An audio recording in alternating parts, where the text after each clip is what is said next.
sommes arrivés ici tout simplement sur un coup de cœur, le coup de cœur de mon épouse, pour ces vieux murs, pour cette vieille maison qui était particulièrement attachante.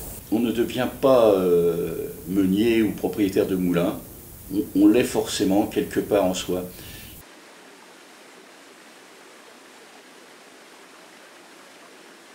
Les moulins Percheron qui sont au niveau patrimonial, au niveau patrimoine bâti, qui sont exceptionnels, d'une beauté exceptionnelle. Les moulins Percheron sont vraiment parmi les plus beaux. Chaque moulin a une histoire différente, Rainville a une histoire exceptionnelle. On peut donner l'équivalence du temps à la construction de Notre-Dame de Paris. Il y a des moulins qui sont repérés sur Boissy-Maugis, toujours dans le Perche bien sûr. Il y avait déjà des moulins en l'an 800.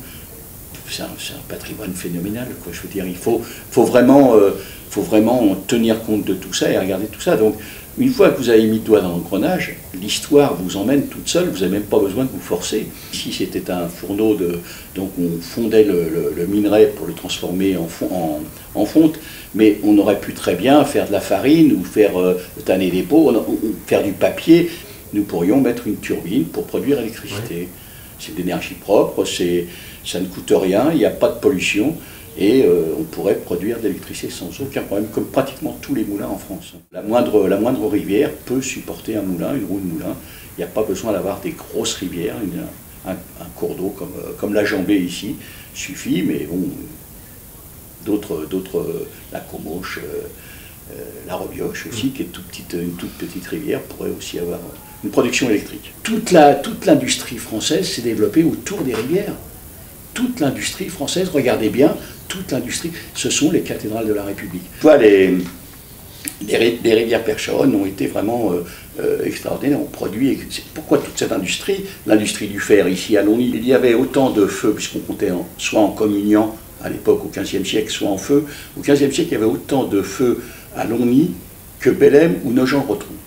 Donc vous voyez l'importance, mais c'était l'industrie qui produisait le fait qu'il y ait du monde. Quand vous regardez bien, c'est le même que le nôtre.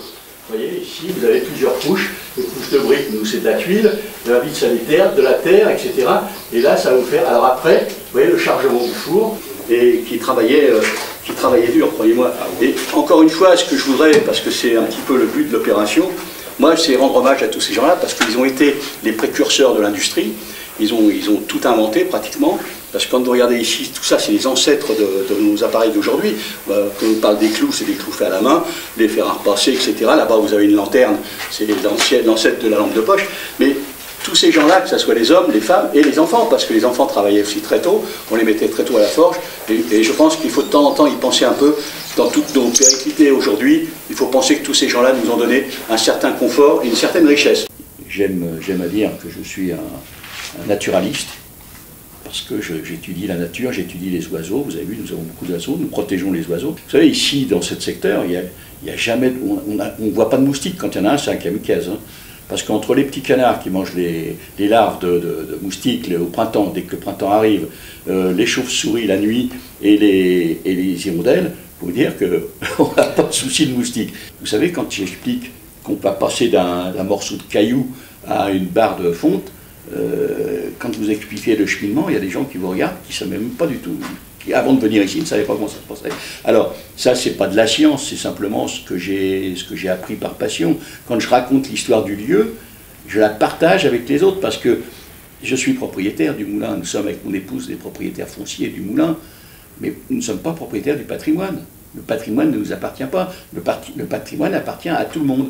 Dans l'Orne, je pourrais vous emmener du côté de la Rive aussi, où il y a des moulins, mais vraiment c'est à pleurer tellement c'est beau, quoi. Vous savez, il m'arrive souvent de me balader au bord du Bief, là, et de penser à tous ces gens qui travaillaient ici, quoi. Ça m'arrive souvent. Je vais même, quelquefois, je pense aux moines de l'époque de 1213, ces moines de Saint-Robert-de-Faussard, qui sont venus ici, qui ont créé tout ça, mais vous savez, comme j'ai beaucoup d'imagination, j'arrive même à les faire revivre. Je serais malheureux s'il arrivait quelque chose ici, franchement. Ah oui, oui. Et en fait, je crois que ce qu'on partage, c'est notre bonheur, parce qu'avec ma femme, nous sommes très heureux ici. Les meilleurs souvenirs ici sont les portes ouvertes. Sincèrement, c'est vrai. C'est beaucoup de travail, c'est éprouvant, parce que je peux vous dire qu'hier soir, il n'y avait pas eu besoin de nous verser. Mais c'est vraiment toujours des grands souvenirs, parce que parce que les gens sont heureux, ils viennent nous voir pour le plaisir. Y a pas on ne rencontre jamais de gens belliqueux pendant ces portes ouvertes. Donc ça ne peut être que des bons souvenirs.